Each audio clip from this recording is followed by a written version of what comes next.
станциясынын ачылышы өлкөбүздүн энергетикалык көз карандысын чыңдоодо жана кайра жаралуучу энергияны өнүктүрүүдө маанилүү этаптын башаты болуп саналарын баса белгилейм.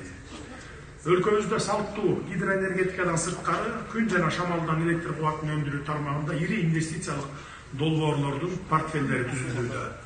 Биз энергиянын кайра жаралуучу булактарын өнүктүрүүнү колго алмайынча, айрыкча калкты жана экономика субъектилерин толук кандуу электр кубаты менен камсыздоо мүмкүн эместигин түшүнүшүбүз керек.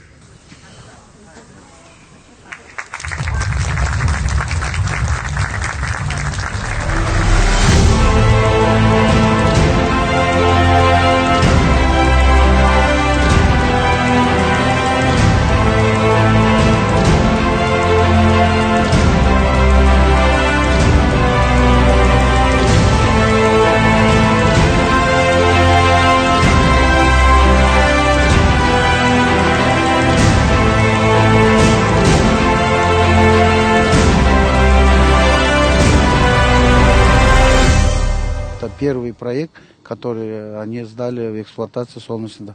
Далее у нас есть на Исыкуле, тоже вьетнамская компания, это 1900 мегаватт.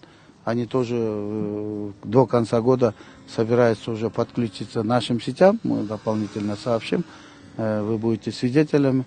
И на 2026 год мы планируем где-то около 500 мегаватт получить именно от возобновляемых источников электроэнергии. Там и малые ГЭСы, и солнце, и ветер.